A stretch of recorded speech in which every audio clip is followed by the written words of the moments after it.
दिन गुजर रहे वैसे वैसे युद्ध और विकराल रूप लेता जा रहा है। जहां ईरान के युद्ध विराम से इनकार के बाद ट्रंप ने अल्टीमेटम दे दिया और खबर है कि ईरान पर ट्रंप अब निर्णायक और अंतिम प्रहार की योजना बना रहा है। वहीं अमेरिका की धमकी के बाद ईरान भी अलर्ट हो गया है। अमेरिका की ग्राउंड ऑपरेशन की धमकी के बीच ईरान खर्ग द्वीप पर सुरक्षा और भी अधिक कड़ी कर दी गई है। वहीं मध्यस्थ बनने का ख्वाब देख रहे पाकिस्तान को एक बड़ा झटका देते हुए वार्ता से साफ इनकार किया गया। दूसरी तरफ इजरायल और अमेरिका ने ईरान पर हमले और तेज कर दिए। यूएस आर्मी ने आंकड़े जारी करते हुए ईरान के 10,000 से ज्यादा ठिकानों को निशाना बनाने का दावा किया है।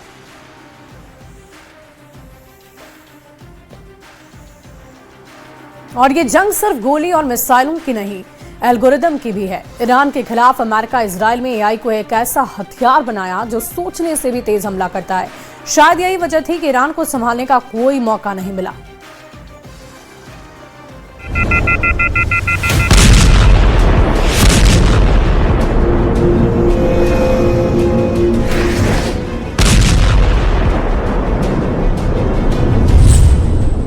जंग के मैदान में एआई वाला ट्रिगर,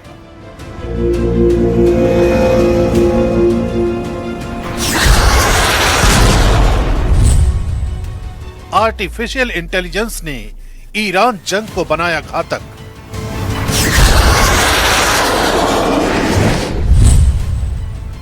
पश्चिम एशिया की वॉर जोन में एआई बना गेम चेंजर।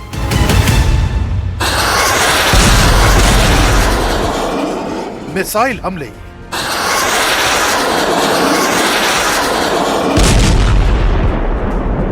ड्रोन अटैक, बेशुमार बॉम्बिंग,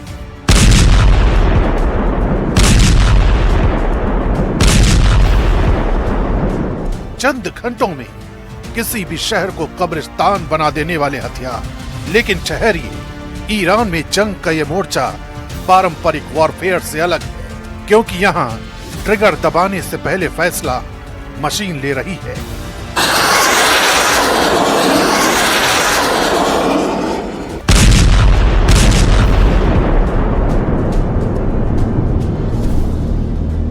ईरान के खिलाफ ऑपरेशन एपिक फ्यूरी और रोरिंग लॉयन में एआई ने टारगेट पहचानने से लेकर हमला तय करने तक पूरे प्रोसेस को सेकंडों में बदल दिया। पहले जहां इंटेलिजेंस जुटाने में घंटों लगते थे, अब एल्गोरिदम ने वही काम पलक झपकते कर दिया। यही वजह रही कि पहले ही दिन सैकड़ों टारगेट्स एक साथ हिट हुए और ईरान को कुछ भी सोचने और संभलने का मौका तक नहीं मिला। And as we take decisive action to stop the threat posed by the terrorist regime in Iran with Operation Epic Fury. Is that a great name? Well, it's only good if you win. You know, you can only do. And we've won. Let me tell you, we've won. You know, you never like to say too early you won. We won. We won the bet. In the first hour, it was over.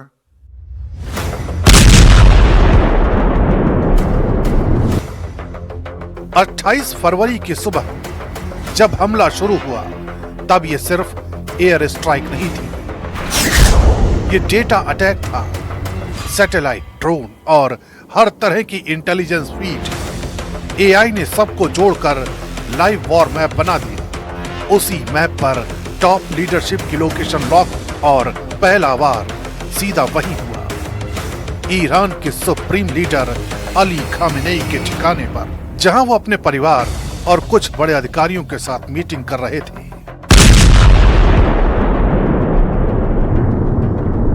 השמדנו מתקני שלטון, תשתיות גרעין, מפקדות ובסיסים צבאיים, מפעלי נשק, מחסני טילים וכטב"מים ומאות משגרי טילים בליסטיים, דבר שמפחית את האיום על מדינת ישראל. इस जंग में AI ने सिर्फ शुरुआत नहीं, हर दिन की रणनीति तय की। लाखों data points, missile sites, air defence, command centre, सब कुछ मशीन ने खुद चिन्हित किया। नतीजा लगातार स्ट्राइक्स, बिना रुके, बिना देरी। ईरान हर बार जवाब देने की कोशिश करता रहा, लेकिन हर बार उससे एक कदम आगे आर्टिफिशियल इंटेलिजेंस की दीवार खड़ी हो गई। ये वही बढ़त थी जिसने जंग को एक तरफा बनाने की शुरुआत कर दी थी। They thought that in a matter of 2 or 3 days they can go for a regime change, they can go for a rapid, clean victory, but they failed. So I believe that option, plan A was a failure, and now they are trying other plans, but all of them have failed as well. And I don't think they have any realistic end game in their mind. They have just started to attack. AI अब सिर्फ screen पर नहीं, मैदान में उतर चुका है। Drone सॉर्म, जहां दर्जनों AI ड्रोन खुद टारगेट पहचानते हैं और हमला करते हैं। ये ड्रोन किसी इंसान के आदेश का इंतजार नहीं करते, बल्कि खुद तय करते हैं कि हमला कब और कहां करना है। जमीन से लेकर आसमान तक हर मोर्चे पर AI एक्टिव है, और यही वजह रही कि ईरान की कई अहम सैन्य क्षमताएं शुरुआती दिनों में कमजोर पड़ गईं।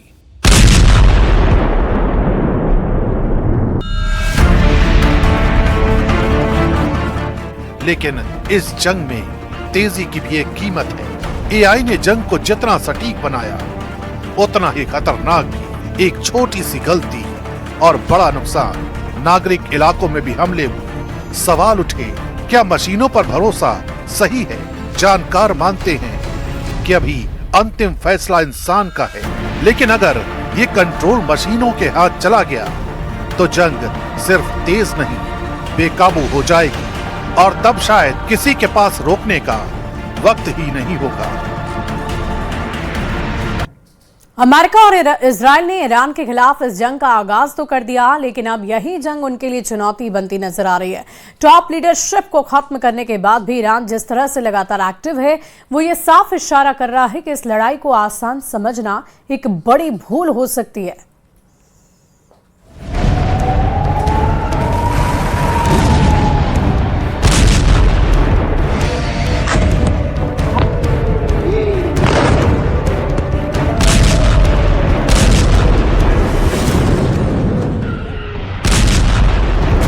क्या ईरान पर हमला अमेरिका इजराइल पर भारी पड़ गया? क्या ईरान की ताकत भांपने में सुपर पावर से गलती हुई?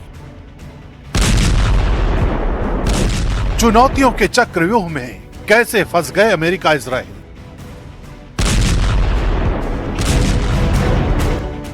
फरवरी 2026 के आखिर में जब अमेरिका और इजराइल ने ईरान पर हमला शुरू किया तो रणनीति साफ थी, सीधे सिर पर वार।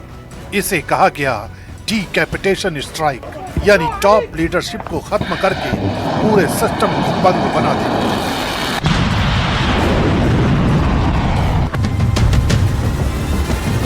Supreme leader Ayatollah Ali Khamenei से लेकर लारी जानी तक, IRGC के बड़े कमांडर्स तक एक के बाद निशाने पर आए। शुरुआती हमलों में ही ईरान की कमांड चेन को बड़ा झटका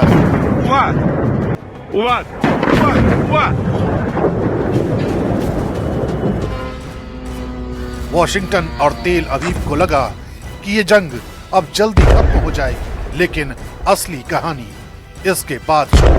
लीडरशिप पर इतने बड़े हमले के बाद भी ईरान पूरी तरह से ठहर नहीं गया।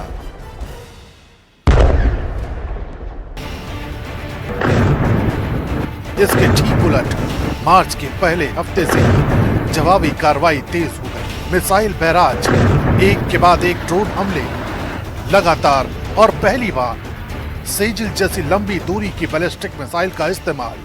तेल अवीव, यरूशलेम और आसपास इन धमाकों से थर्रा उठे।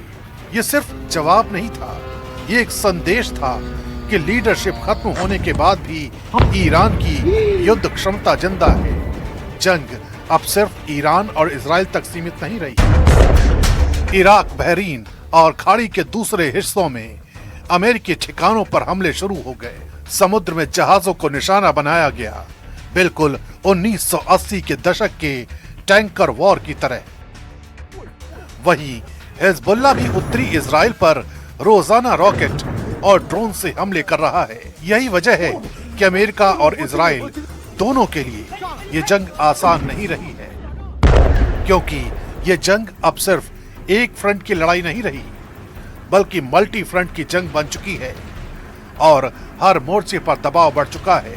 एक तरफ ईरान की मिसाइल और ड्रोन क्षमता अब भी एक्टिव है। लगातार बैराज इजराइल की एयर डिफेंस को थका रहे हैं। आयरन डोम और एरो सिस्टम पर इतना दबाव है कि इंटरसेप्टर्स तेजी से खत्म हो रहे हैं और उन्हें फिर से भरने में महीनों लग सकते हैं। दूसरी तरफ हॉर्मुज स्ट्रेट का संकट इस जंग को ग्लोबल बना चुका है। तेल की सप्लाई प्रभावित है, कीमतें बढ़ी हुई हैं और दुनिया की बड़ी ताकतें खुलकर आने से हिचक रही हैं। यानी सैन्य लड़ाई के साथ साथ एक आर्थिक जंग भी शुरू हो चुकी है। एक दबाव प्रॉक्सी वॉर का भी है। लेबनान, इराक और खाड़ी में फैले ईरान समर्थित ग्रुप्स इस जंग को मल्टी फ्रंट जंग बना चुके हैं। हर दिन नए हमले, नई चुनौती। ये जंग जितनी लंबी खिंचती जा रही है, उतना ही अमेरिका और इजराइल पर सैन्य, आर्थिक और राजनीतिक दबाव बढ़ता जा रहा है। और सबसे अहम ये कि रिजीम चेंज का सपना पाले अमेरिका और इजराइल अभी भी अपने मकसद से दूर हैं। इससे साफ है ये जंग अब एक लंबी लड़ाई में बदल चुकी है, जहां जीत आसान नहीं होगी। ईरान के अपने जो है रेजिलियंस है, उसको लड़ रहा है जैसे भी लड़ रहा है। इजराइल के अपने ऑब्जेक्टिव्स हैं। पहले तो ना तो वार का ऑब्जेक्टिव क्लियर था, ना उसका एंड गेम क्लियर है। तो इसलिए सिचुएशन जो है वो खराब है और बढ़ती जा रही है और दुनिया की इकोनॉमी पे, एनर्जी सिक्योरिटी के ऊपर में, लोगों की लाइफ और सबके ऊपर बड़ा खतरा है।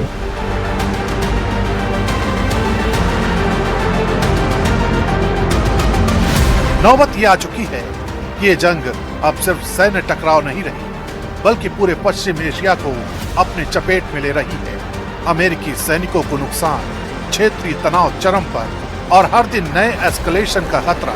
सबसे बड़ा सवाल यही है, क्या सिर्फ लीडरशिप को खत्म करने से कोई देश हार जाता है, या फिर ये जंग अब उस मोड़ पर पहुंच चुकी है जहां हर अगला कदम इसे और खतरनाक बना सकता है।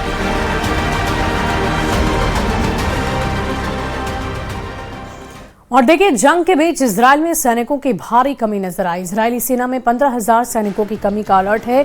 नेतन्याहू ने अनिवार्य सैन्य सेवा बढ़ाने की योजना बनाई। ईरान से जंग के बीच इजराइल को बहुत बड़ा नुकसान पहुंचा है।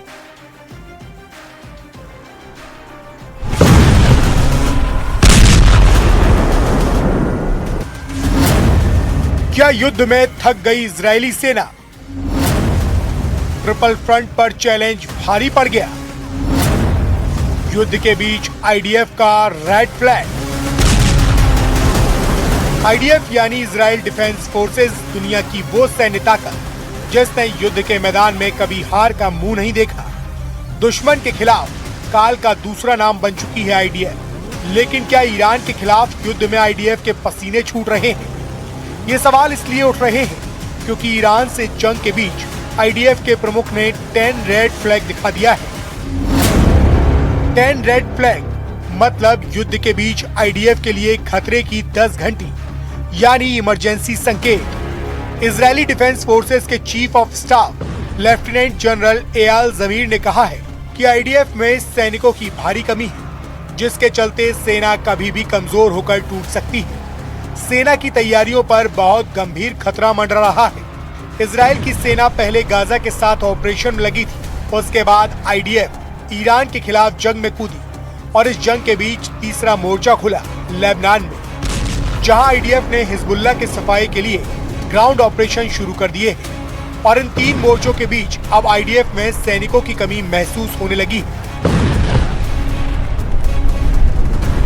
आईडीएफ में 1,17,000 एक्टिव सैनिक हैं और मौजूदा युद्ध में आईडीएफ की ओर से कहा जा रहा है कि अभी कम से कम 15,000 सैनिकों की कमी हो रही है। जंग के बीच सेना की कमी कोई नई बात नहीं है।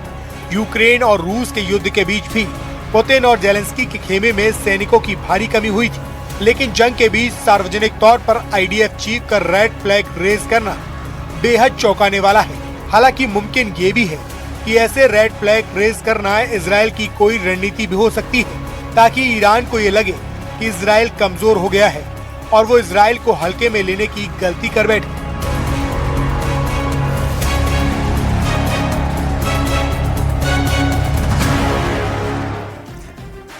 पश्चिम एशिया में जारी जंग और संकट के बीच भारत के लिए एक राहत भरी खबर है। एमटी जग वसंत जहाज 47,000 मीट्रिक टन एलपीजी लेकर अपने देश पहुंच चुका है। गुजरात के जामनगर में डीपीए कांडला के वड़ीनाड टर्मिनल पर यह जहाज पहुंचा हुआ है। इससे एलपीजी संकट की आशंका को दूर करने में बड़ी मदद मिलेगी। देश भर में गैस और ऊर्जा की सप्लाई बिना रुके बदस्तूर जारी रहेगी। इसके लिए समंदर के बीचों बीच ही गैस का ship to ship STS transfer किया जाएगा।